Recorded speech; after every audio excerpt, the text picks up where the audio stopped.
하나님 말씀을 우리 함께 보겠습니다. 요한복음 11장 25절로 26절이 되겠습니다.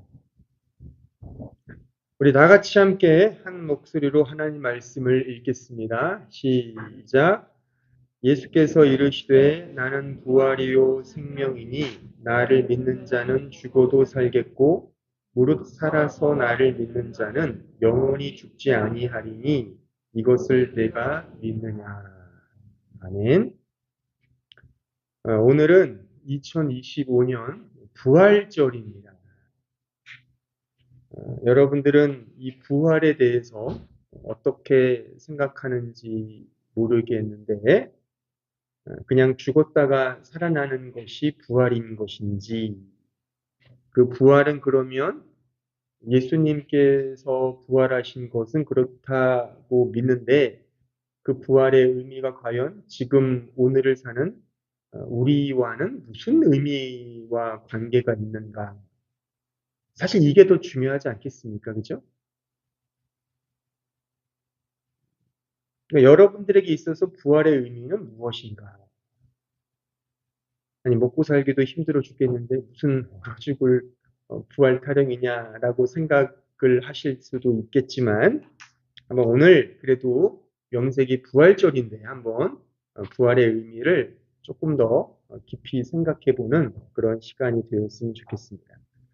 오늘 본문에 보면 부활에 대해서 이렇게 아주 간단하고 명료하게 우리에게 말씀하고 있어요.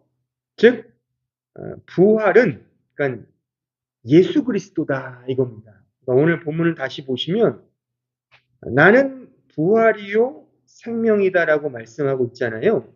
그러니까 I am the resurrection and the life거든요.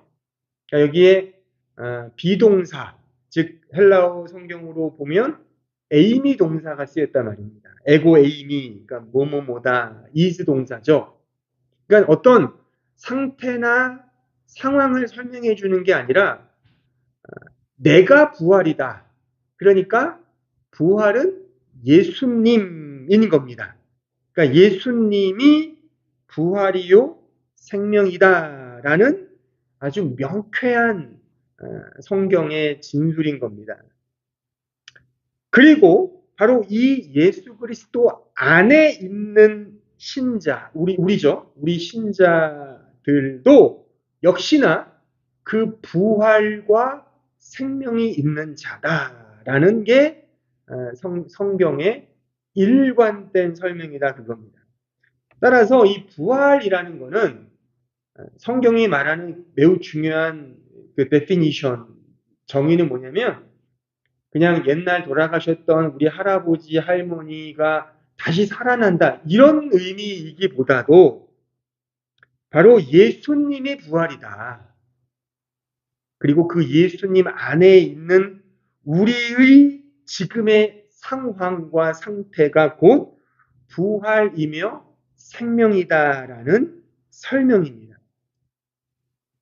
이 설명을 위해서 그 이하에 보면 죽어도 살겠고, 그러니까 나를 믿는 자는 죽어도 살겠고, 무릇 살아서 나를 믿는 자는 영원히 죽지 않는다의 말씀이 이렇게 그 후렴구처럼 등장하는 겁니다. 그러니까 죽어도 살고 믿는 자는 영원히 죽지 않는다. 그러니까 이 부활이라는 거는 먼 훗날 혹여나 우리가 죽어서 무덤에 있으면 먼 훗날 이렇게 다시 살아난다. 이런 거를 성경이 강조하는 게 아니라 보세요. 죽었지만 살고 있고 또한 지금 믿고 있다면 영원히 죽지 않는다.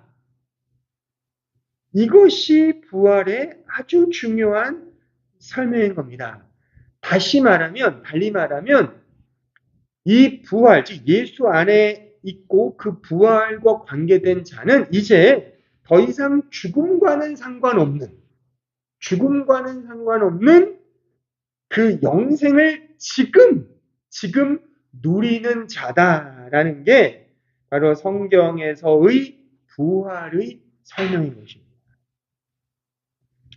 특별히 여기서 조금 우리가 이 말씀에 나와 있는 단어들을 좀 파자 및 의미를 생각해 봐야 되는데, 오늘 본문에 죽어도 살겠고의 이 죽어도, 그러니까 죽는다는 요 동사가 아포테스코라는 요 헬라어 단어인데, 이것이 아포타네라는 시제가 부정과거 시제이면서 가정법이에요.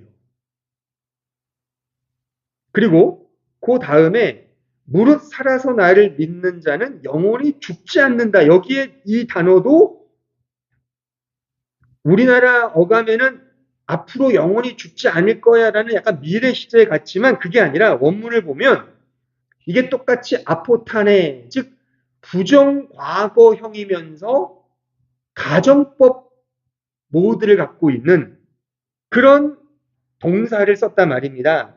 그러니까 여러분들 한번 상식적으로 다들 많이 배우셨으니까 가정법이라는 게 뭐예요? 가정법. 가정법이라는 건 현재나 혹은 과거의 어떤 팩트와 반대되는 걸 의미하는 거잖아요. 그러니까 말하자면 내가 새라면 너에게 날아갈 텐데 여기에서 내가 새라면이라는 게 가정법이잖아요. if I were라고 해서 이렇게 내가 새라면 그 문법이 쓰였단 말입니다. 그러니까 이거를 약간 신학적인 의미랑 결부해서 해석을 하면 이것이 굳이 부정과거 시제이면서 가정법으로 쓰인 이유는 이 죽음이 가짜라는 겁니다. 현실 세계에서는. 그러니까 신자를 말하는 거예요. 신자에게 있어서 이 죽음은 진짜가 아니라 가짜라는 겁니다. 다만 우리의 타락한 이후 우리의 본성적 육체를 가진 우리 인간의 본성적 본능이 그 죽음을 그냥 없는 죽음인데 그 죽음을 있는 것처럼 그냥 이렇게 본성적으로 욕망하기 때문에 생겨나는 것이지 실제 죽음은 없다는 겁니다. 왜요? 우리는 예수 안에 있기 때문에. 우리 신자는 예수 그리스도 안에 있어서 이제 영원한 그 생명이 우리 안에 이미 있는 자이기 때문에 더 이상 죽음과 관계가 없는 자거든요. 그러기에 요 문법을 쓴 겁니다. 성경에서요. 그래서 실제로는 가짜예요. 죽음은 없어요. 이제 우리 신자에게 죽음은 없습니다. 다만 그것이 타락한 이후에 이 타락한 육신을 입고 있는 한 여전히 그러한 본성적 본능이 남아있기 때문에 그렇게 충동적으로 느끼고 작동하는 것 뿐이지 그것이 우리 신자의 현실이 아니라는 겁니다. 그런 의미에서 성경이 부정과거 시제는 이미 끝난 거라고 얘기했잖아요. 과거에 이미. 근데 그 과거에 끝난 거지만 여전히 우리의 육체적 본성에 남아있는 것을 설명해 주기 위해서 요 동사를 부정과거 시제라는 요 시제로 썼고 또한 가정법으로 이 단어를 써서 죽었지만 살고 무릇 살아서 나를 믿는 자는 영원히 죽지 않는다. 하지만 죽음을 늘 감각해요. 하지만 그거는 가짜야. 라는 설명이 요 단어의 설명이라 그럽니다. 예를 들면 여러분들이 제가 종종 이런 예를 드리는데 예전에 그 매트릭스 영화에 나오는 장면인 거예요. 그 매트릭스란 영화 다 아세요? 그거 보면은 뭐 빨간 약, 뭐 초록 약 이렇게 먹고 이렇게 현실이 진짜 가짜인지를 분별하는 거잖아요. 그러니까 이 매트릭스 세계, 그 영화에서 우리가 지금 몸담는 이 세계가 매트릭스 세계라는 거잖아요. 이게 가짜라는 거잖아요. 그냥 어떤 실체가 아니라는 거잖아요. 실체는 어디예요? 저 기계의 나라. 이것이 매트릭스 세계관이잖아요. 말하자면 그런 이치인 겁니다. 그러니까 지금 우리는 죽음이라는 것을 이렇게 두려워하고 뭔가 앞으로 있을 그 죽음을 무서워하지만 성경이 말하는 근거 있는 약속은 뭐냐면 이제 그리스도 예수 안에 있는 자에게는 이 죽음이 죽음이 아니라는 거예요. 왜요? 우리 예수님 안에 있잖아요. 그리스도 안에 그와 연합된 자이기 때문에 이 죽음, 우리가 이제 언제나 무서워하는 그 죽음은 사실 가짜라는 겁니다. 실제가 아니라. 그것을 말하는 거예요. 그럼에도 불구하고 여전히 우리는 그 죽음을 본능적으로 느껴요. 그 이유는 뭐냐면 하나님께서 우리에게 그 부활의 그 가치 있음을 깨닫게 하시기 위해서 여전히 이 연약한 현실을 남겨놓으신 거죠. 그래서 우리의 처음 자리, 우리는 여전히 하나님의 도움 없이는 살 수 없음을 깨닫게 하는 그 방편으로 이 육신을 입혀놓고 지금 살게 하시는 거잖아요. 이러한 한계 속에서 여전히 이 현실적 인간의 연약함을 이해하고 나아가 신자가 가진 이 부활의 복됨이 얼마나 큰지를 더 분명히 알게 하기 위해서 여전히 죽음이라는 것이 우리에게는 굉장히 무섭고 두려운 대상으로 자리매김하고 있는 형국인 겁니다. 이런 의미에서 부활의 설명은 죽음을 떼어놓고는 설명할 수 없죠. 그렇죠? 그런 의미에서 부활과 죽음은 마치 동전의 양면처럼 함께 가는 게 맞다 그겁니다. 우리의 연약함 때문에 또한 찬란한 그 부활의 은총을 누리게 할 하나님의 배려와 은혜의 간섭으로 이러한 형국을 우리에게 주신 거예요. 현실을요. 그러니까 우리가 알고 있는 신학적 명제, 그 유명한 거 있잖아요. 신자는 의인과 동시에 죄인이다. 이런 맥락과 일치하는 설명입니다. 신자는 더 이상 죽음과는 상관없는 부활의 현실과 그 현실의 소망을 따라 사는 존재입니다. 왜요? 예수 안에 있잖아요. 그럼에도 불구하고 여전히 부활의 현실은 자꾸 우리를 죽음의 늪에 사로잡히게 합니다. 근데 그 죽음의 늪에 사로잡히는 그 현실의 상황 속에서 더욱더 우리 자신의 실존을 발견하고 나아가 이 부활이 진짜 복된 거구나를 깨닫게 되는 형국으로 우리를 이끌어 가신다는 겁니다. 이런 의미에서 역설인 거죠. 또한. 그러니까 부활이 죽음과 관계되는 설명을 통해 말하자면 부정의 부정을 통하여 하나님의 복됨이 우리에게 더 명확하게 드러나는 겁니다. 그러니까 우리는 이 부정의 이 과정을 겪을 수밖에 없는 겁니다. 그러니까 우리는 결국 부활을 이해하기 위해서 죽음이라는 이 부정의 내용들을 경험해야 되는 겁니다. 이 죽음이라는 것을 부정이잖아요. 죽음은 부정적인 거잖아요. 그것을 우리가 깨달음으로써 결국에 이거는 가짜구나. 진짜인 저 부활의 소망이 예수 안에 있는 것이지를 깨닫게 되는 요 동선, 이러한 과정으로 흘러간다 그겁니다. 그래서 예수님께서 이것을 우리의 믿음이라고 설명을 하세요. 자, 오늘 본문 그 26절 끝에 보세요. 이것을 내가 믿느냐라고 하고 있는데 이거는 왜 이렇게 번역을 했는지는 모르겠지만 헬라어 원문에 보면 이것이 의문문이 아니라 평소문입니다. 그러니까 이것은 이걸 믿느냐가 아니라 이것이 믿음이야인 겁니다. 이것이 믿음이야. 뭐가요? 지금 이 부활이 죽음이라는 이 가짜의 현실 속에서 부활로 찾아온 그 예수 그리스도 안에 있는 그 은혜, 이게 진정 믿음이야를 예수께서 선언하시는 겁니다. 이게 믿음이야 라는 설명이에요. 그러니까 이 설명에 마르다가 어떻게 반응을 하죠?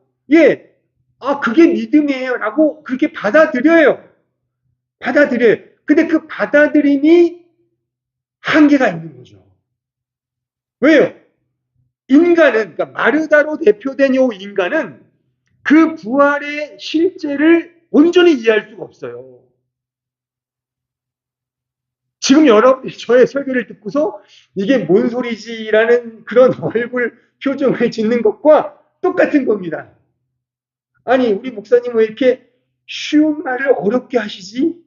그런 눈초리로 저를 지금 보고 있는 것 같아요. 네? 그렇잖아요. 그런 것처럼 지금 예수님께서 마르다에게 이게 믿음이야라고 하니까 그냥 마르다는 맞아요. 그게 믿음이에요라고 그냥 받아들이긴 해요. 하지만 전혀 그걸 못 알아먹어요. 그러니까 부활이 우리의 실제가 부활이다라는 것을 받아들이지 못해요. 지금 제가 여러분께 우리는 이제 죽음과는 상관없어요라고 말을 했잖아요. 그럼 여러분은 선뜻 이런 생각이 들 거예요. 죽음과 상관이 없다고? 다 죽는데? 생각하잖아요. 그럼 도대체 목사님 말은 무슨 말이야라고 이해하실 거 아닙니까? 그러니까 똑같아요. 말에다도 그렇게 이해하는 거예요. 말하자면 이러한 갭이 있는 겁니다. 그래서 보세요. 오늘 그래서 제가 시간 관계상 이거를 인용을 안 했지만 그 이하에 보면 예수께서 이제 마르다와 이 마리아의 이야기잖아요. 이 지금 예수께서 하신 오늘 본문의 말씀이 예수께서 마르다에게 하신 말씀인데 왜 요 말씀하셨냐면 지금 이 마르다의 오라버니인 나사로가 죽었어요. 죽고 예수님이 그 집으로 가셔서 마르다와 하신 요 이야기가 오늘 읽은 본문이에요. 그리고 나서 요 이야기를 하시고 너 이게 믿음인 거 알지? 이게 믿음이야. 예, 그게 믿음인지 제가 알겠습니다.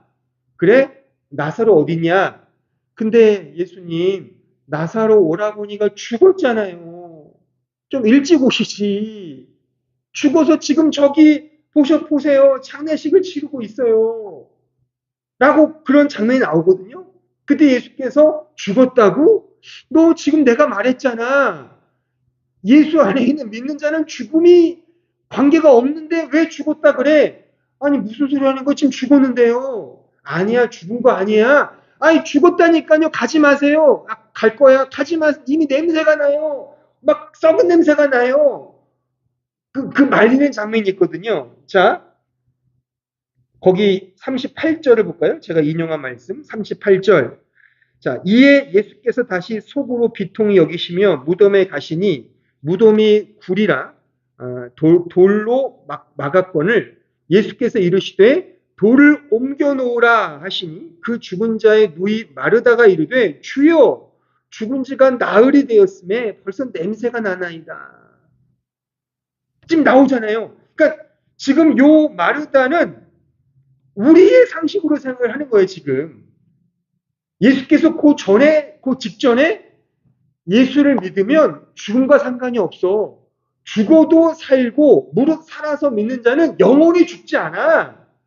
죽음과 상관이 없어라고 말씀했는데 그 말이 그거를 그래서 이게 믿음이야라고 말씀하시고 마르다가 예, 그게 믿음입니다라고 받아들여요. 근데 그 받아들임이 채 가시기도 전에 요런 내러티브가 발생하면서 예수께서 네 오빠 어딨냐? 이미 죽었어요. 그럼 가보자. 가지마. 냄새나요. 이미 죽었다니까요. 너는 내가 말한 건 믿지 않는구나. 무슨 말이요? 엉뚱한 소리 하는 거예요, 지금. 요 마르다가 지금 우리 아닙니까? 지금 저도 마찬가지로도요. 저도 설교하는 입장이지만 저도 이거를 설교하면서 이게 뭔 말이지? 라는 심정으로 써내려갔어요. 이 원고를. 아니 다 죽잖아. 근데 왜 죽음과 상관이 없다고 그러지? 죽어도 살겠고 무릇 살아서 믿는 자는 영원히 죽지 않는다고? 믿을 수가 없죠. 믿겨지지가 않아요. 그러니까 우리는 지금 마르다의 반응처럼 나올 수밖에 없어요. 여전히 우리는 예수 안에 그 부활을 믿기보다 이 세상에서 언제나 살기 위해, 죽지 않기 위해, 아니 죽음과 상관이 없다고 성경은 말하는데 우리는 정작 그 죽음 때문에 두려워서 그 죽음을 극복하기 위하여 열심히 소위 이 코나투스의 삶을 살지 않습니까? 그 본능, 충동에 따라 우리의 욕망이 언제나 죽지 않기 위해 사는 이 형국으로 흘러가지 않느냐, 그겁니다. 도대체 우리가 부활의 신앙이 있는 자 맞습니까? 이런 질문을 우리가 이 예수님의 말씀과 마르다, 마리아의 이 스토리를 통해 우리는 확인할 수 있습니다. 그래서 오늘 본문 2하 40절에 보면 이런 말씀이 있어요. 예수께서, 제가 그거는 인용 안에 들어보세요. 예수께서 뭐라 말씀하시냐면, 내 말을 내가 믿으면 이것이 하나님의 영광이야. 이 영광을 볼 거야. 라고 말씀을 하셔요. 그러니까 이 모든 스토리의 결론을 맺으시면서 부활, 이걸 믿는 거, 이게 하나님의 영광이야. 라고 설명을 한단 말입니다. 하나님의 영광이라는 이 독사라는 이 단어는 우리에게 근거가 없다는 겁니다. 하나님께서 모든 것을 이루시는 우리의 구원과 부활, 생명, 영생, 이러한 것들은 우리 편에 근거가 있지 않고 온전히 하나님 편에 근거가 있음을 말씀하고 있습니다. 모든 것의 모든 것 되시는 그 하나님, 그 하나님을 통해 이 모든 것이 완성된다는 차원이 바로 하나님의 영광인 것입니다.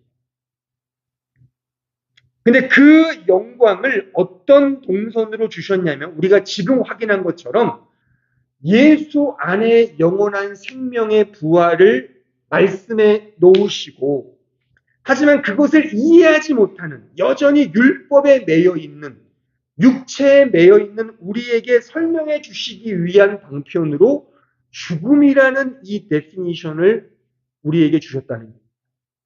그래서 죽음이라는 이 부정적인 것을 통하여 비로소 그 부활의 가치를 알게 하는 이 동선과 흐름이라는 것입니다.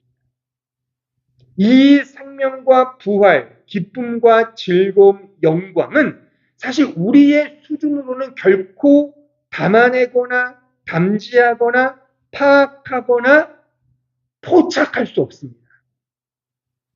신비이기 때문에. 근데 그것을 이제 우리의 수준에 맞춰서 그 내용들이 우리의 복이 되게 하기 위한 방편으로 주신 계시가 지극히 인간적인 것들인 거죠. 말하자면 죽음, 말하자면 돈, 명예, 우리의 육체의 코나투스, 이런 형국으로 하늘의 것을 설명해 주시는 방편이다, 그겁니다. 따라서 신자는 하나님의 것을 인간적인 것으로, 하늘의 것을 이 땅의 것으로 이해할 수밖에 없는 거예요. 부활을 이해하기 위해 죽음을 그래서 경험하는 겁니다. 그래서 예수 안에 있는 신자여도 여전히 그 죽음을 경험할 수밖에 없는 거죠. 근데 그 죽음이 진짜이기 때문에 경험하는 게 아니라 진짜인 그 부활을 경험하기 위한 하나의 방편으로 그 죽음을 우리의 인생과 역사 앞에 주셨다는 겁니다. 최소 신자에겐 그렇습니다. 신자에게. 따라서 신자는 이 사실이 진정한 팩트예요. 우리는 결코 그 죽음이 우리를 갈라놓을 수 없습니다만 그 부활의 가치를 더 확연하게 깨닫기 위한 방편으로 가짜인 죽음, 인간적인 죽음, 이 땅에 속한 죽음을 경험함으로써 그 부활의 내용을 깨닫게 되는 겁니다. 영광을 깨닫기 위해 고난의 십자가를 경험하는 것과 같은 이칭, 고난 없이 영광 없다, 인 것이죠. 우리의 믿음을 위해, 그래서 우리의 믿음 없음이 폭로되어야 하는 형국이고, 우리의 사랑을 위해 우리는 결코 사랑할 수 없음이 경험되어야 하며, 우리의 소망을 위해 소망 없음이 자인되어야 하는 것입니다. 이러한 역설 모순 반전이 말하자면 성경이 말하는 무스테리움, 미스테리, 신비이며 비밀인 것입니다. 제가 늘 강조하지만 성경의 진리는 우리에게 매우 역설적이고 모순되고 반전과 대조의 형식으로 그것이 우리의 수준에 맞추어 설명해 주신 복음의 진술인 겁니다. 부활의 진리는 매우 역설적인 겁니다. 우리가 좀 확인했잖아요. 죽어도 살겠고 어떻게 설명하겠냐고요. 그러니까 죽음을 통해 부활을 설명한다? 이 자체가 역설이잖아요. 그러니까 성경은 우리에게 부활이라는 그 가치를 온전히 우리는 이해할 수가 없어요. 그래서 예수께서는 나사로를 살리심으로써 이게 이러한 동선이야. 그러니까 너희가 이런 거잖아를 설명해 주시는 이러한 내러티브로 그 부활을 설명해 주실 수밖에 없다는 겁니다. 우리의 지성으로는 결코 부활의 전부를 이해할 수 없기 때문에 죽음을 통해 그 부활을 경험하는, 그래서 비록 죽었지만 영원히 산다라는 이러한 역설의 메시지로 우리에게 말씀하고 있는 것입니다. 따라서 죽음이 부활이고, 그러니까 죽음이 부활이고, 부활이 죽음이기도 하고, 죄인됨이 의인됨이며 의인됨이 죄인됨인 겁니다. 육적인 것이 영적인 것입니다. 그러니까 영적인 것이 또한 육적인 것입니다. 고난됨이 영광이고 영광됨이 고난인 겁니다. 그러니까 여러분들이 영적인 거 그게 어디 있는 게 아니에요. 이 세상에 속한 것을 영적인 것으로 볼 수 있는 자가 세상적인 것을 가지고도 영적인 것을 이해할 수 있는 수준이 된다 그겁니다. 아시겠습니까? 그러니까 우리 옛날 중세의 문학이나 캐톨릭의 어떤 종교성에 보면 영적인 것을 화려하게 그려놨잖아요. 막 그냥 그런 어마어마한 화가들과 조각가들이 막 어마어마하게 멋지게 그려놨는데 그게 영적인 것이 아닙니다. 그냥 세상적인 것을 통해 이게 하나님의 은혜구나를 알면 거기가 영적인 겁니다. 왜요? 이 세상에 사실 하나님이 만들지 않은 게 어디 있습니까? 심지어 죄조차도요. 그러니까 죄를 죄로 알면 그게 은혜라니까요. 죄는 나쁜 거야. 나쁘죠. 나쁘지만 그것을 통해 진짜 하나님의 은혜를 알면 그 죄가 나쁜 게 아니라는 게 성경의 역설적 설명이고, 지금 우리가 이 부활을 설명하면서 부활은 결코 죽음을 떠나서는 이해할 수가 없어요. 그래서 그 죽음, 나쁜 죽음을 진짜 좋은 죽음으로 알면, 그러니까 부정에서 부정으로 가면 그게 진정한 부활이라니까요. 그래서 나쁜 죽음에서 좋은 죽음으로 깨닫는 이 과정이 우리의 신앙 생활이라고 말할 수 있는 것입니다. 우리의 삶은 기실, 죽음이고 죄인됨이며 육적이고 고난당함이잖아요. 마치 우연한 이 사실 자체 가짜처럼 보이잖아요. 하지만 실상은 그 죽음이 부활이고 죄인됨이 의인됨이며 육적인 것이 영적인 것이고 고난이 영광이라는 요 사실을 안다면, 요 역사를 안다면 모든 것이 우연 같지만 그 우연 너머에 있는 그 필연적 실체를 우리가 감지하게 된다는 겁니다. 이렇게 감지할 수 있는 유일한 이유는 바로 전지전능하시고 무소부재하시며 영원부터 영원까지 모든 것의 모든 것 되시는 우리의 창조주, 구속주, 구원주 되시는 삼위일체 하나님, 바로 예수 그리스도가 이 모든 것의 근거이시기 때문입니다. 그 하나님을 알면 모든 것 속에 바로 하나님의 실체와 그 은혜가 서려 있음을 알게 됩니다. 그래서 오늘 이 본문에 나사로가 죽었다가 부활하는 거예요. 나사로라는 이름이 뭐랬어요? 제가 지난 시간에 엘아자르. 하나님은 도우신다.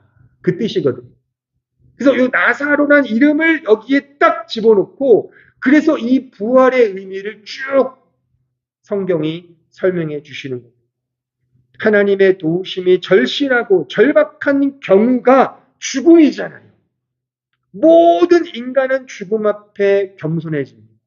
이거를 깨닫는 거예요. 그러니까 우리 신자에게도 여전히 가짜인 죽음을 딱 들이내고 너가 네 힘으로 구원받는 거 아니잖아. 예, 맞습니다. 저는 주님의 은혜가 그 주님의 도움이 절대적으로 필요합니다. 이렇게. 그래서 계속 신자가 죽어가는 거예요. 내가 죽고 그리스도 안에서 사는 이 역설을 계속 경험하는 거죠. 이게 어디 나와 있습니까? 갈라디아서 2장 20절. 내가 그리스도와 함께 십자가에 못 박혔나니 죽음이죠. 그런즉 이제는 내가 사는 것이 아니요. 이게 죽음을 경험한다 이겁니다. 오직 내 안에 그리스도께서 사시는 것이라. 이게 부활이죠. 이게 부활이에요. 그러니까 나는 죽고 그리스도 예수가 살아가는, 내 안에서 살아가는 요 형국이 부활이죠. 그럼 이 형국을 경험하기 위해 실존적으로 어떻게 해야 돼요? 내가 죽어야죠. 내가 죽고 그리스도가 사는 요 죽음과 부활의 역동성이 우리의 신자의 믿음 생활 속에서 구현되는 과정인 것입니다. 오늘 설교의 결론입니다. 신자의 부활은 그래서 나는 죽는 자 맞구나를 아는 겁니다. 그래서 오늘 본문이 죽어도 살겠고 이 가정법을 써서 가짜인 거예요. 가짜인데도 죽음을 우리에게 딱 들이미면서 너 부활을 신뢰해야 돼. 이렇게 가는 거예요. 그러니까 이거를 곰곰이 생각하면 이 자체도 감사한 거죠. 그렇죠? 여전히 이렇게 우리를 하나하나 정말 어린아이 다루듯이 이렇게 먹이시고 먹이시고 또 보듬어 주시고 이렇게 아껴주시는 그 하나님의 따뜻한 사랑이 느껴지지 않습니까? 이미 끝난 게임인데도 불구하고 우리를 하나하나 가르치고자 하시는 그 하나님의 참고 인내하시는 모습.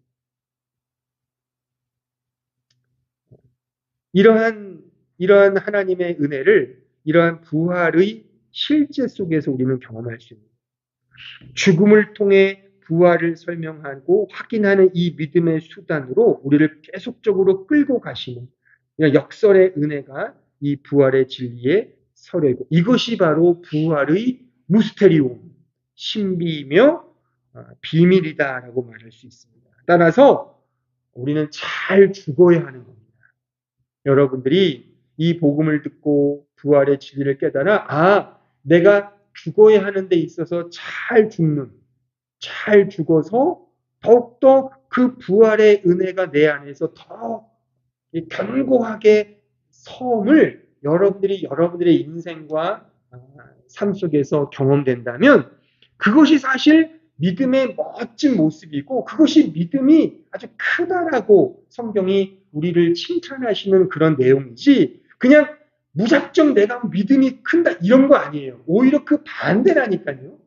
믿음이 크다는 거는 내가 더 많이 죽고 더 낮아지고 더 겸손해지고 더 이렇게 아래 단계로 더 나를 더 낮게 여기는 그런 수준 이하로 떨어지는 것이 믿음이 좋은 것이지 오히려 더 굳세고 이렇게 자랑할 만한 것들이 생기는 것이 믿음이 좋은 양상이 아닌 겁니다.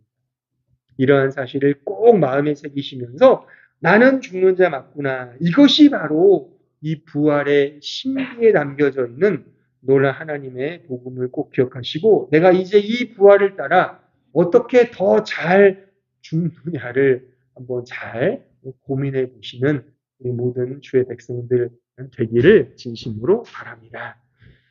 기도하겠습니다. 은혜로우신 아버지 하나님 감사합니다. 저희들 오늘 이 부활의 무스테리움, 이 신에 대해서 배웠습니다. 죽는 것이 부활임을 배웠습니다. 하나님, 저희들은 죽으려고 하지 않고 도리어 살려고 정말 아등바등 살고 있습니다. 이런 우리의 코나투스적 본성이 있기에 우리는 결코 이 부활의 진리를 믿거나 깨닫거나 현재화하지 못하고 있는 실정에 있습니다. 주님, 저희들의 믿음 없음을 불쌍히 여겨주시고 오늘 말씀을 통해 깨달았사오니 우리가 더 죽고 죽어 우리 안에 실제화된 그 부활의 은총을 더 풍성히 누리는 저희들 되게 하여 주옵소서. 이 시간 성찬식을 또한 거행할 때에 나를 위하여 피 흘리시고 살을 찢기신 그 예수 그리스도의 십자가를 대하며 나의 죽음, 십자가 앞에 내가 달려야 함을 깨닫고 그 안에서 예수로 산다는 그 믿음의 가치와 그 의미가 무엇인지를 더 풍성히 깨닫는 이 시간 되게 하여 주옵소서. 예수님의 이름으로 기도하옵나이다.